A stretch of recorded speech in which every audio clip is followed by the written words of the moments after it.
What's going on? Matt Savoca here from Awesemo.com, bringing you the Wild Card Monday Night Football DraftKings Contenders video. This is really exciting, a Monday Night Football game to cap off what has already been a pretty compelling Wild Card weekend.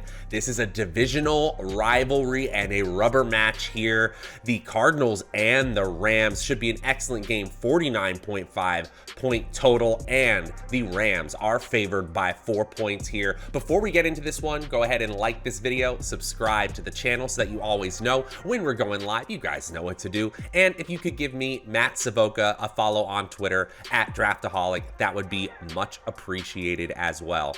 We'd also like to thank our presenting sponsor, FanUp. Check out FanUp's Flexball NFL Playoff Contest with $200,000 going to first place, where you can pick a new team every week of the playoffs. Your team score will be added up after every week is done, and there are weekly prizes you can win, like authenticated NFL jerseys from Fanatics. And when you use promo code Awesemo, check out the code down there, you can get 2,000 bonus points, which is the equivalent of $20, no deposit required. That sounds pretty awesome to me. And for every 3 entries you enter into that Flexball NFL Playoff Contest, you get $25 off as well. Check out FanUp today. Okay, guys.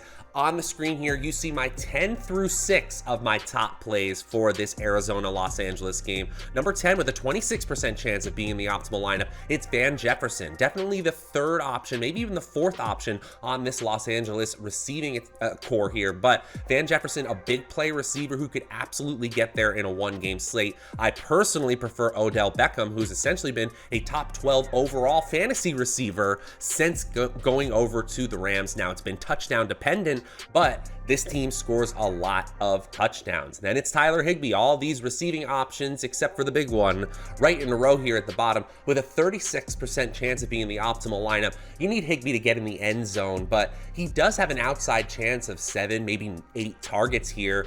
While unlikely, he has a lot of ways of getting there. That's why he comes in at number 8. At number 7, Sony Michel, most likely the one to get the most volume, certainly in the backfield, but could overall get the most volume as well here. A 39% chance of being in the optimal lineup, but we know the Rams offense centers around one wide receiver in a way that most teams do not. Speaking of wide receivers, the number 6 player is AJ Green. Kind of a resurgent year, top 40 in targets and top 26th in the NFL in air yards this season. Finished the season with 9 targets, 2 in the red zone last week, and it's really good to see a player in their early 30s sort of not falling off. That's really good, especially when the Cardinals are going to need a big play receiver because DeAndre Hopkins is not available in this one. AJ Green has a solid ceiling, a 2.5% chance of scoring 30 fantasy points and a solid median 11.7 fantasy points, but he doesn't quite crack the top 5. Who does? Let's watch him find out. At number 5, it's wide receiver Christian Kirk, 7,000 salary and a 13.8 median projection. We can stop right there. Just from a simple projection versus salary-based expectation standpoint, Christian Kirk makes sense here, but I do think we have to contextualize this. Kirk has been used much more often with DeAndre Hopkins out of the lineup. In fact, he's number 1 on the team in air yards market share and 2nd on the team in target share as well. But look at the ceiling here. Over 30 fantasy points in maybe 1% of our simulations, creeping up to 1.6% in our latest run here. Yeah, we're seeing him as an optimal captain play 8.8% of the time, but if you're going to choose Christian Kirk, for me, it's more of a flex play here, more of a secondary stacking option if you're going for another Cardinals player. I do think there's a possibility, obviously, that Kirk gets there just with the usage he has, but I do think he's the player most likely to see Jalen Ramsey, and I just don't trust the fact that we can just project volume that doesn't always turn into production here. So for me, Christian Kirk is a fine flex play, but I'm probably going to be under the field at the captain spot. He still comes in at number 5. At number 4, Cardinals tight end Zach Ertz. And Zach Ertz, since coming over from the Philadelphia Eagles, has been utilized heavily. Listen to these target numbers going back here to end the season. In week 18, 10 targets, 3 in the red zone. Week before that, 9 targets, 1 in the red zone. The week before that, 13, 1 in the red zone. The week before that, 11, 1 in the red zone. You getting the point here? He's getting double-digit targets or near there every single week, and once they get inside the 20, they're making sure they design at least one play for Zach Ertz. So yeah, for a tight end, it doesn't look like the most spectacular ceiling. It's not Travis Kelce-esque as we saw yesterday. Just a 1 to 2% chance of getting 30 fantasy points, but I think 20 to 25 fantasy points is a very, very real possibility here, especially over the middle of the field where the Los Angeles secondary isn't spectacular despite having that #1 ranking in PFF team defensive grade. 6,200 salary, that's just the right amount I want to spend on a Kyler Murray stacking option. So Zach Ertz, to me, is that top stack player if you are going with Kyler Murray either at the captain or in a flex spot. I think Zach Ertz offers the best upside for his salary at any position for Arizona here. So I'm not surprised to see him in the optimal lineup 45% of the time. At number 3, it's quarterback Kyler Murray. And if you paused right here and you tried to guess who are the top 3 plays on this slate, I bet you could guess it. Maybe not the order, but you certainly know who they are. Kyler Murray, quarterback, 1-game slate, especially one who can get there with his legs. 150 yards rushing over his last 3 games. That's total, not average, but still very impressive. We even had a 70+ yard rushing game in that 3-game sample size. I don't necessarily expect that here, but again, we're just talking about a quarterback who gets there with passing and with his legs. We know from a fantasy fundamental standpoint, that's a strong play. He's getting to a ceiling score over 30 fantasy points in basically a third of our simulations, nearly 35% in our latest run, but still, the salary makes it difficult to pay up, especially on a platform that makes you have that multiplier, that salary multiplier like DraftKings. Only the optimal captain 5.6% of the time, but look at the optimal flex percentage. Over 50% of our optimal lineups have Kyler Murray as an optimal flex because of that high floor. And look at the median too, 22 fantasy points. It's a 1-game slate, and there are some high scores here at the skill positions, or most likely here, but I still think Kyler Murray deserves a chance, especially at that flex spot. He's in the optimal lineup 57% of the time.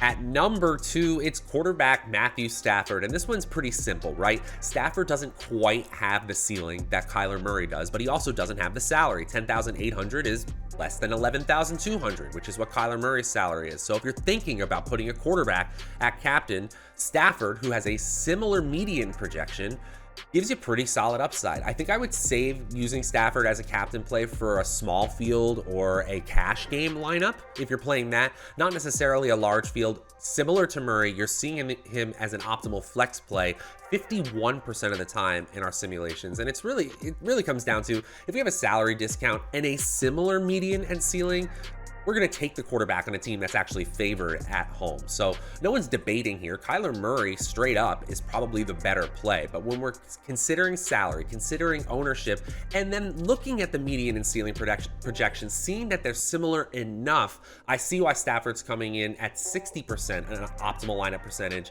at number 2, just ahead of Kyler Murray. Make sure you get at least one quarterback in every lineup. Now, before I reveal my final play, my number 1 play on DraftKings for this Monday Night Football wild card Monday Night Football slate. Just want to remind you guys, go ahead and like this video, subscribe to the channels that you always know when we're going live. You guys know what to do. And if you could give me, Matt Savoca, a follow on Twitter at Draftaholic, that would be much appreciated as well. Also, go ahead and leave a comment below. Which of these have been your favorite? Maybe your least favorite plays that I pointed out. Maybe somebody I omitted altogether. Always like to hear what you guys are thinking. And thanks again to our presenting sponsor, FanUp. Check out the promo code below. Awesemo gets you 2,000 bonus points, no deposit required, which is the equivalent of $20. Check out FanUp today. Okay, guys, let's reveal the number 1 play on DraftKings for this Monday night slate. At number 1, who did you think it was going to be? The player who was number 1 in targets, number 1 in target share, number 1 in red zone targets, number 1 in touchdowns, number 1 in fantasy points per game, number 1 in receiving yards, number 1 in receptions. Just an otherworldly season for Cooper Kupp at the wide receiver position. And Arizona has a possibility of shutting him down, but really shutting him down looks like maybe 6 receptions on 7 targets for under 100 yards. That's the kind of floor we're talking about. He has an under 10% chance of scoring 10 or less fantasy points here. So double digits is really just a foregone conclusion at this point. And look at the ceiling percentage here, a 25% chance of scoring over 30 fantasy points. And I think that's a little low, actually. In some of our earlier runs, we are seeing 30% chances of him getting to over 30 fantasy points. Look at the median, it's 26.9 fantasy points here. Cooper Kupp is incredible, and Matthew Stafford and Cooper Kupp have an incredible connection. It's possible in a one-game slate that he gets slowed down. Certainly the Arizona defense will be focusing plenty on that, but Arizona is not one that really scares me defensively. They're actually the 5th worst defense in schedule-adjusted fantasy points allowed of all playoff defenses, and PFF ranks them 11th of 14 teams who made the playoffs this season. I don't know. I don't think that Cooper Kupp is going to be completely shut down. He is the safest play with arguably the highest ceiling, including the quarterbacks. He is in the optimal lineup 73% of the time. And that is going to do it for this edition, this Monday Night Football edition of the DraftKings Contenders video. If you're looking for the FanDuel version of this video, go ahead and look for it. It's on the channel here somewhere. And we will be back next week for all the divisional content.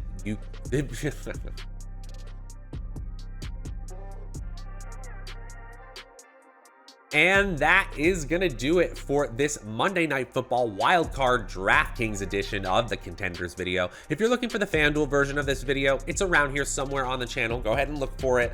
We will be back next week with all the divisional round content you could need. Check it out on Awesemo.com and right here at the Awesemo YouTube channel. Until then, I'm Matt Savoca from Awesemo.com.